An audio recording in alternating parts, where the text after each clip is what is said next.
Greetings, friends. This Sunday's reflections for the 8th Sunday of Ordinary Time. And believe it or not, Lent is coming. And I think with the 8th Sunday of Ordinary Time, we have a perfect reason for us, especially if we're making last minute ideas of what we're going to do for these 40 days of Lent. And what we see here is that I'm going to actually focus a lot on the gospel here, so don't be offended if I skip the first two readings, but that's okay, because I have a reason for it. There's a method to my madness, as the saying goes. Okay, so what we see here, and of course this very often happens in the Gospels, is that Jesus, in order for him to explain the teachings, he uses what's called a parable.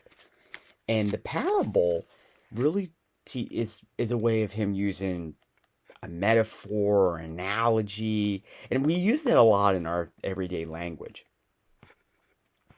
And what we see here is that last week we had the message of mercy. Here we are called to, both of them have to be woven into our daily spiritual habits. One of the most powerful lines that comes out of this gospel is I would say the closing verses in the gospel for this Sunday, in which Jesus says, "A good tree does not bear rotten fruit, nor does a rotten tree bear good fruit. For every tree is known by its fruit. For people do not pick figs from thorn bushes, nor do they gather grapes from brambles. A good person out of the store of goodness in his heart produces good, but an evil person out of the store of an evil produces evil. For from the fullness of the heart, the mouth speaks." I think some of us don't really get to understand is that some of the sin that is being committed today, they may think, oh, it's maybe from their hands, or maybe what's going through their mind. In reality, it's here. It's here. And there are times that there's a very deep wound that many of us carry. And I've seen it a lot in my experience praying in front of abortion facilities from time and time again, that I see the escorts who wear the overgrown bibs, I like to call them,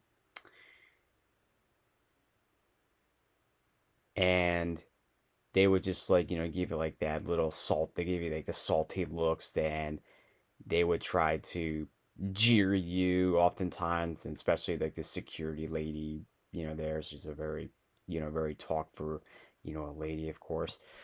But in reality, you have to be reminded that you have to pray for them.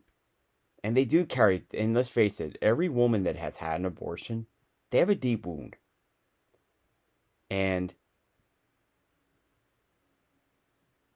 the best way you can start the healing for them is to extend your love and mercy towards them. And of course, as we also look at the earlier in the gospel, is that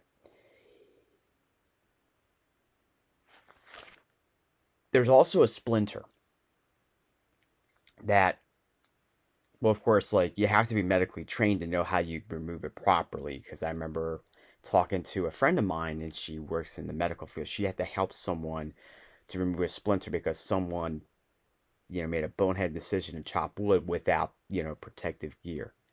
Does that sound familiar? Okay. So, well, though, if you're going to be chopping wood, don't forget to wear those glasses to protect your eyes. Otherwise, you're going to get splinters. Okay? Yeah, that's that. So, I think one of the things that we really can understand from this reading is that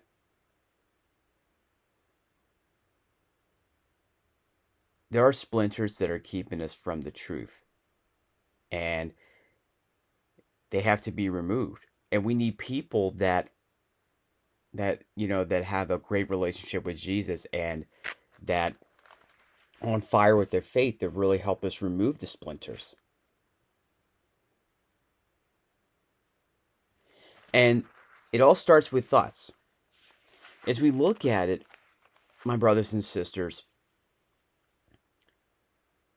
everything begins with us, and we must learn to heal the wounds in our lives.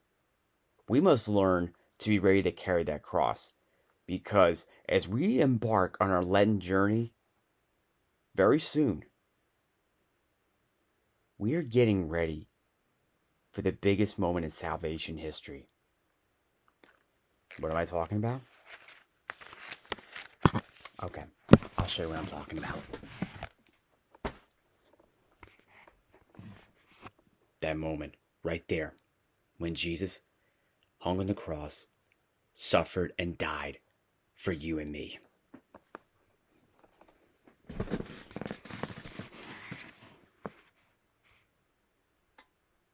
That is what Lent's all about.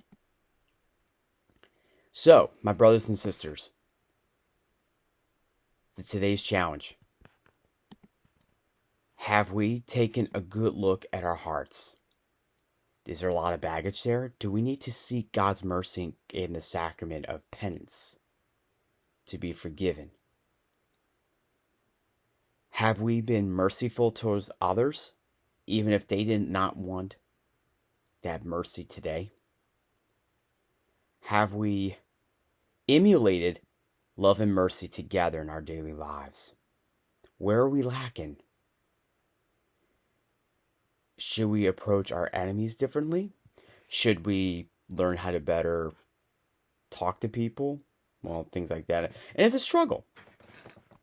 But it does take a bit of a discipline that you can develop over time that will help you to form the good spiritual habits. And as we prepare for Lent, it will be a good time to figure out what vices are keeping us from striving for holiness and to put it to death. And come Easter, we could be bigger and better than ever.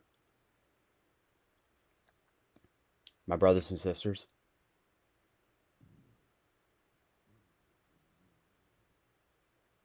let us emulate love and mercy in our daily lives. Let's not ever lose sight of our ultimate goal, which is heaven. Blessed are the merciful, for they will be shown mercy. God bless.